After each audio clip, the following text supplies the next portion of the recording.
સુરત જિલ્લામાં ધોધમાર વરસાદને લઈને તંત્ર પણ સતર્ક થયું છે। એસઆરપી વાવ કેમ્પ ખાતે એસડીઆરએફની ટીમો સ્ટેન્ડ બાય રાખવામાં આવી છે। 3 ટીમ પૈકી એક ટીમને નવસારી રવાના કરવામાં આવી છે। આકસ્મિક સ્થિતિને પહોંચી વળવા માટે આ તૈયારી કરવામાં આવી। તંત્રની સૂચનાનું પાલન કરવા લોકોને અપીલ કરવામાં આવી રહી છે।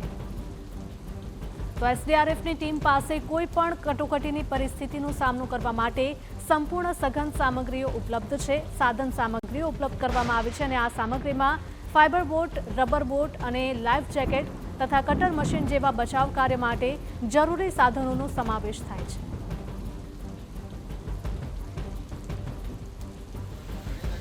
સુરત જિલ્લામાં છેલ્લા 2 દિવસથી મેઘો મુશળધાર વરસી રહ્યો છે। ધોધમાર વરસાદના પગલે જનજીવન પ્રભાવિત થયું છે। હવામાન ખાતા દ્વારા વધુ આગામી 4 દિવસ ભારે વરસાદ વરસી શકે છે તેવી આગાહી કરી છે। આગાહીના પગલે તંત્ર સતર્ક થઈ ગયું છે। હાલ આપણે છીએ એસઆરપી વાવ કેમ્પ ખાતે। સીધા દ્રશ્યો જોઈ શકો છો કે હવામાન ખાતાની ભારે આગાહીના પગલે જે એસડીએફની 2 ટીમો છે તે સ્ટેન્ડ બાય થઈ ગઈ છે। તમામ સાધન સામગ્રીઓ સાથે તે સ્ટેન્ડ બાય થઈ છે અને દરેક પરિસ્થિતિને પહોંચી વળવા માટે તે સજ્જ છે। ત્યારે આપણી સાથે અધિકારી છે। જી સાહેબ, કઈ રીતની તૈયારીઓ, કઈ પરિસ્થિતિને પહોંચી વળશો? છેલ્લા 2 દિવસથી વરસાદ ભારે પ્રમાણમાં વરસી રહ્યો છે। આપણે જોઈએ છે તેમ ડીપ ડિપ્રેશનના કારણે ગઈકાલે પણ 7 થી 8 ઇંચ વરસાદ અત્રે ખાબક્યો છે અને ચારે તરફ પાણી થઈ ગયા છે। તેના પગલે રાજ્ય અનામત પોલીસ દળ જૂથ 11 વાવ ખાતે તૈનાત એસડીઆરએફની 2 ટીમ અહીં તૈનાત કરવામાં આવી છે। અત્રેના જૂથ ખાતે 3 ટીમો છે।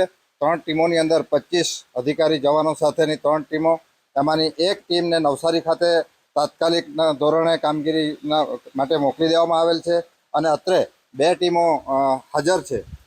ચારે તરફ ખૂબ જ ભારે પ્રમાણમાં નીચાણવાળા વિસ્તારોમાં પાણી ભરાઈ ગયા હોવાને કારણે એલર્ટ કરવામાં આવી રહ્યું છે। સવારથી એસડીઆરએફની ટીમ હાજર છે અને તેઓ બચાવ કામગીરી માટે તૈનાત કરવામાં આવી રહ્યા છે। અત્રે રાજ્ય અનામત પોલીસ દળ જૂથ 11 વાવ ખાતે પૂરા સાધન સરંજામ સાથેની 2 ટીમો હાજર છે।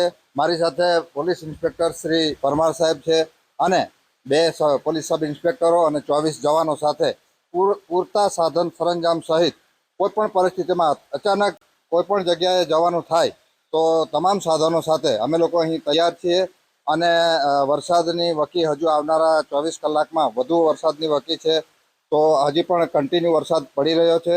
આવા સંજોગોમાં તમામ ટીમો એલર્ટ અને હાજર પોઝિશનની અંદર અત્રેના જૂથ ખાતે ઉપલબ્ધ છે।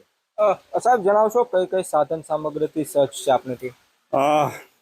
વરસાદની મોસમને પહોંચી વળવા માટે આપણી પાસે બોટ છે। એમાં બોટમાં એક રબર બોટ છે, 2 ફાઇબર બોટ છે, કટર મશીન છે, આપણે એમાં આરઆરસા, સેન્સા, પછી ટેલિકન લાઇટ છે, ઓબીએમ છે, ટેલિકન છે, ઓબીએમ છે અને વરસાદની મોસમમાં જે અગવડતા ઊભી ના થાય તેના માટે આપણી પાસે પૂરતા સાધનો તૈનાત છે। લોકોને શું અપીલ કરશો, કઈ રીતની મદદ લેવાની? લોકોને તંત્ર તરફથી જે સૂચના મળતી હોય એ ખોટી અફવાની હોય એટલું ધ્યાન રાખે અને તંત્રના સૂચના મુજબ અમે જે તે જગ્યાએ પહોંચી વળવા માટે પૂરતા સાધન સાથે પહોંચી વળશું એવી અમે અપીલ કરીએ છીએ।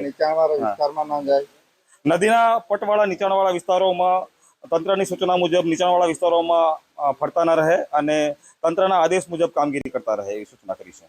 સીધા દ્રશ્યો જોઈ શકો છો, કેમેરામેન દ્રશ્યો બતાવે। હાલ જે રીતની આગાહી છે, લોકો જ્યારે મુશ્કેલીમાં મુકાય ત્યારે સંકટ મોચન બનીને એસડીઆરએફની ટીમ પહોંચતી હોય છે।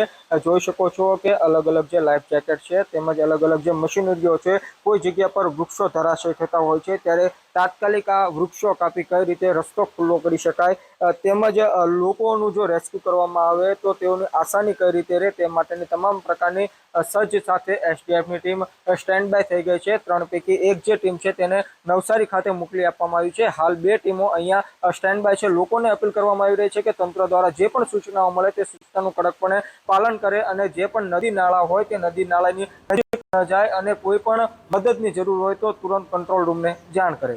મેહુલ ભોકાળવા, TV9 સુરત।